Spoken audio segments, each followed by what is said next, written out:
अब हम आपका रेज्यूमे क्रिएट करेंगे। रेज्यूमे बनाने का एक पर्टिकुलर फॉर्मेट होता है जो हमें फॉलो करना पड़ेगा।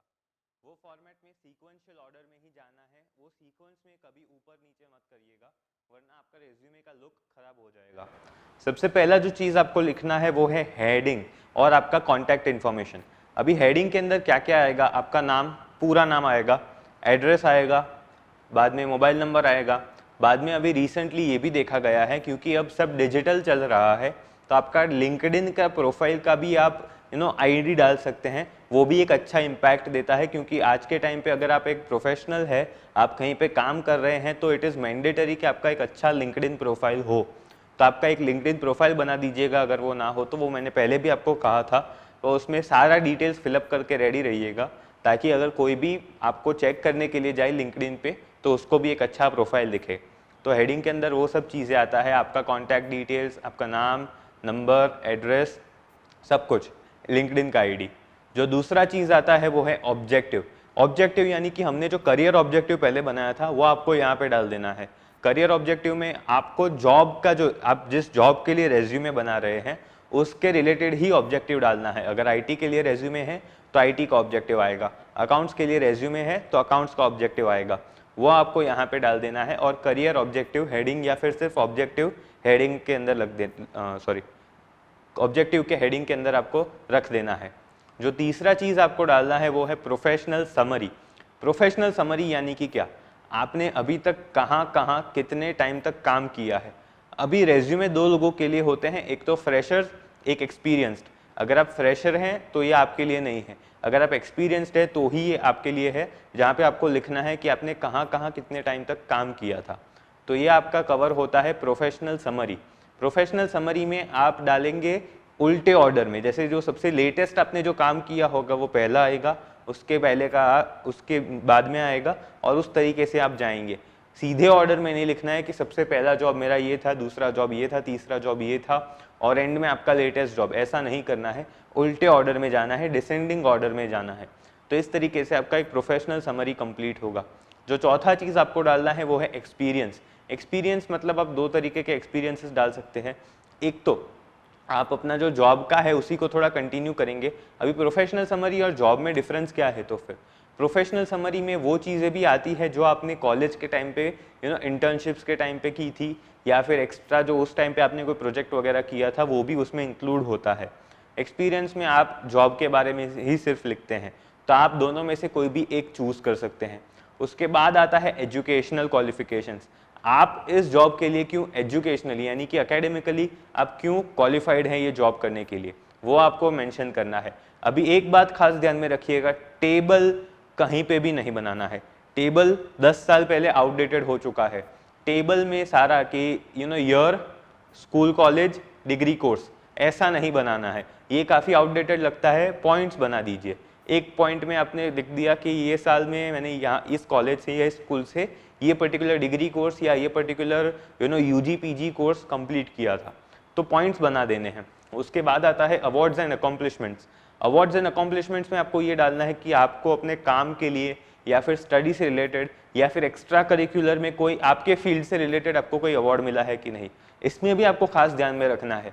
अगर आप आईटी के जॉब में जा रहे हैं और आप उसका अवार्ड दिखा रहे हैं कि मैं स्कूल में स्विमिंग कंपटीशन में जीता था, तो वो मैच नहीं होगा। आपको ऐसा ही कुछ दिखाना पड़ेगा कि आपको आईटी फील्ड में ही कुछ मिला है। जैसे अगर आईटी फील्ड का बात करें तो अगर आप माइक्रोसॉफ्ट सर्टिफाइड है तो वो आपको डालना है। अगर आपने कोई माइक्रोसॉफ्ट जैसा ही कोई और कोर्स किया है, लैंग्वेज कोई कोडिंग का सीखा है, उसको आपको कोई सर्टिफिकेशन मिला है, वो आपने डाल दिया। यानी कि जॉब के रिलेटेड अवार्ड, आपको कोई अवार्ड या सर्टिफिकेट आपको मेंशन कर देना है। एक और चीज़ ध्यान में रखनी है, रेज्यूमे के साथ में वो सर्टिफिकेट का जेरोक्स कॉपी नहीं अटैच करना है, उसको सिर्फ पॉइंट में लिख दिया बस। अगर पूछा जाए तो ही आपको दिखाना है, वो साथ में लेके जाइएगा इंटरव्यू में, उसका कोई अटैचमेंट करने का, साथ में स्टेपलर से अटैच कर दिया, उसका कोई ज़रूरत नहीं है। जो अगला चीज़ आता है वो है कंप्यूटर एंड टेक्निकल स्किल्स। अभी आज के ज़माने में इन द ईयर 2020 ये काफ़ी एब्सर्ड लगता है कि हम कंप्यूटर स्किल्स लिखेंगे, क्योंकि काफ़ी कम लोग ऐसे होंगे जो जॉब के लिए आते हैं लेकिन उनको बेसिक कंप्यूटर नहीं आता है, एमएस ऑफिस नहीं आता है, एक्सेल नहीं आता है, पावर पॉइंट नहीं, ऐसे ही काफ़ी कम प्रोबेबिलिटी है।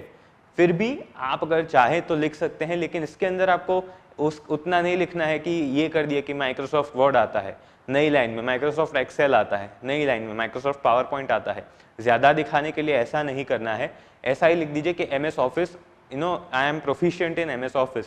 बाद में आप लिखिए कि आपको और कंप्यूटर से रिलेटेड क्या आता है, इसमें भी आपको जॉब के रिलेटेड ही जाना है। अगर आप अकाउंटिंग के लिए कर रहे हैं तो लिखिए कि I am good at tally, या फिर I am good at ERP softwares. अगर आपको IT के रिलेटेड जाना है इन डिज़ाइनिंग फील्ड तो आप लिखिए कि I am good at Photoshop, Illustrator, Corel Draw. अगर आप डिज़ाइनिंग करते हैं तो I am good at designing websites in WordPress, Magento, ऐसा कुछ लिखिए। यानी कि आपको करियर के रिलेटेड, आपका जो जॉब प्रोफाइल है उसके रिलेटेड ही आपको कंप्यूटर एंड टेक्निकल स्किल्स डालनी है। अभी इतना करेंगे तो आपका एक बेसिक रेज्यूमे का ढांचा क्रिएट हो जाता है। अभी कुछ ऐसी चीज़ें जो आपको करनी चाहिए रेज्यूमे के अंदर, एक, बुलेट पॉइंट्स बनाइए, पैराग्राफ्स मत लिखिए, बुलेट पॉइंट्स बनाइए। दूसरा, आप जिसको जैसे लेटर लिखते हैं वैसे ही रेज्यूमे भी आपको एक पोजीशन को लिखना है, जैसे टू द HR मैनेजर या फिर to the president of XYZ company. आपको पता होना चाहिए कि कंपनी के लेवल से, अगर एक मल्टीनेशनल कंपनी है तो आपका इंटरव्यू कोई HR वाला बंदा ले रहा होगा या रिक्रूटमेंट वाला बंदा ले रहा होगा। अगर छोटा कंपनी है तो हो सकता है कंपनी का ओनर ही आपका इंटरव्यू ले, तो ऐसा पॉसिबिलिटी है। तो आपको वो जज करके रेज्यूमे के ऊपर लिख देना है to the HR manager, to the president, to the director, ऐसा ही आपको एक रेज्यूमे लिखना है। इससे एक अच्छा इंप्रेशन बनता है। और एक और चीज़ आपको जो खास करनी है वो है कि रेज्यूमे शॉर्ट होना चाहिए, उसके अंदर काम के अलावा और कोई इन्फॉर्मेशन आपको नहीं डालनी है। कोई भी ऐसा चीज़ें, हॉबीज़ एक ऐसा चीज़ है जो आपको रेज्यूमे में के अंदर कभी नहीं डालना है। रेज्यूमे के अंदर आप हॉबीज़ में लिखेंगे सिंगिंग, डांसिंग, क्रिकेट, स्विमिंग, ये सेंस नहीं बनाता है, क्योंकि उसका आपके जॉब के साथ कोई रिलेट नहीं करता है। इंटरव्यू में अगर आपको पूछा जाए तो ठीक है, आपने जवाब दे दिया, बट रेज्यूमे के अंदर हॉबीज़ नहीं लिखनी है। वो स्कूल में हमको सिखाया जाता था कि रेज्यूमे के अंदर हॉबीज़ लिख देनी है, but that is not the correct way, वो भी आउटडेटेड हो चुका है अब। अभी कुछ चीज़ें जो आपको रेज्यूमे के अंदर नहीं करनी है, हो सकता है कि आपने अलग अलग बुलेट पॉइंट्स यूज़ कर लिए। एक में आपने बुलेट पॉइंट्स में एक डार्क सर्कल सिर्फ यूज़ किया, दूसरे में आप स्टार यूज़ कर रहे हैं, तीसरे में टिक मार्क यूज़ कर रहे हैं, ये खराब दिखता है। एक यूनिफॉर्मिटी होनी चाहिए आपका रेज्यूमे के अंदर, बुलेट पॉइंट्स एक जैसे ही होने चाहिए थ्रू आउट आपके पूरे रेज्यूमे के अंदर। अभी ऐसा भी नहीं होना चाहिए कि आपने हेडिंग एक 24 के साइज़ का फॉन्ट डाल दिया, दूसरा 18 के साइज़ का फॉन्ट डाल दिया, बाद में गलती से एक हेडिंग तो सिर्फ 12 के फॉन्ट का ही रह गया। तो एक यूनिफॉर्मिटी होनी चाहिए कि हेडिंग है तो ये फॉन्ट का साइज़, उसको बोल्ड कर दिया, अंडरलाइन कर दिया, उसके नीचे का पॉइंट है तो वो इसी लाइन को फॉलो करने चाहिए और सबके बुलेट पॉइंट सेम होने चाहिए। यानी कि ये आपको एक यूनिफॉर्मिटी रखना है। अगर आपने वो नहीं रखा तो वो एक खराब इंप्रेशन देता है। एक और चीज़ जो आपको रेज्यूमे के अंदर खास करनी है वो है आपका एक कलर्ड फोटोग्राफ आपको रेज्यूमे के अंदर डाल देना है, और हो सके तो रेज्यूमे का प्रिंट भी कलर्ड ही निकलवाइए ताकि आपका फोटोग्राफ भी कलर्ड दिखे। एक और गलती जो काफ़ी लोग करते हैं वो है ईमेल आईडी। अभी ईमेल आईडी, अगर मैं आपको अपना ईमेल आईडी पूछूं तो आपका ईमेल आईडी क्या है? कई लोगों का तो ऐसा भी देखा है कि singermanan@gmail.com, या फिर हो सकता है pubgking@gmail.com।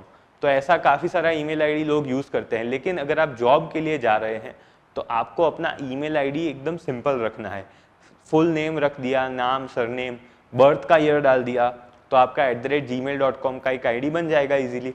यूनिक कुछ करना है तो बीच में एक डॉट डाल दीजिए, अंडरस्कोर डाल दीजिए कुछ हो तो, बट वो भी हो सके तो अवॉइड कीजिए। बने उतना सिर्फ वर्ड्स और नंबर्स के बीच में खेल के अपना एक सिंपल ईमेल आईडी बना दीजिए। अभी ईमेल आईडी में आपको वो भी ध्यान रखना है कि जब फ़ोन पे आप किसी को ईमेल अपना आईडी बताएं तो वो सुनने में अगर कोई गलती हो गया तो भी वो बोलने में और सुनने में मिस इंटरप्रिटेशन ना हो, ऐसा आपको आईडी नहीं बनाना है कि आपने कह दिया कि bbdd@gmail.com, अभी उसको dd सुनाई दिया तो ऐसा आपको देखना है कि आपका जो ईमेल आईडी है वो बोलने में और सुनने में सिमिलर लगना चाहिए। तो ये आपको ईमेल आईडी में ध्यान में रखना है ताकि आपका एक प्रोफेशनल ईमेल आईडी दिखे। तो ये कुछ एक फॉर्मेट है जो आपको रेज्यूमे के अंदर फॉलो करना है। अभी ये मॉड्यूल के साथ में मैंने एक चेकलिस्ट आपको दे दिया है, जो रेज्यूमे आप जब बना लेते हैं तो वो चेकलिस्ट आपको फॉलो कर लेना है। उसमें मैंने कैटेगरी वाइज के हेडिंग में क्या क्या चीज़ें होनी चाहिए, अवार्ड्स एंड अकॉम्प्लिशमेंट्स में क्या क्या चीज़ें होनी चाहिए, वो सब मैंने लिखा हुआ है उसके अंदर। तो अपना एक रेज्यूमे बना दीजिए ये फॉर्मेट को यूज़ करके, बाद में चेकलिस्ट को लेके बैठ जाइए। जो चीज़ें आपने लिखी हुई है उसको टिक मार्क कर दीजिए, जो रह गई है वो ऐड कर दीजिए, तो आपका एक कंप्लीट रेज्यूमे बन जाएगा। अभी ये आपका कंप्लीट काम करता है रेज्यूमे के बारे में। अभी रेज्यूमे जब आप सबमिट करेंगे अपने कंपनी के अंदर जिसमें आपको जॉब चाहिए, तो वो आपको इंटरव्यू में बुलाएंगे। तो अब हम बात करेंगे कि how to crack interviews and get your desired job. Thank you so much for watching this video.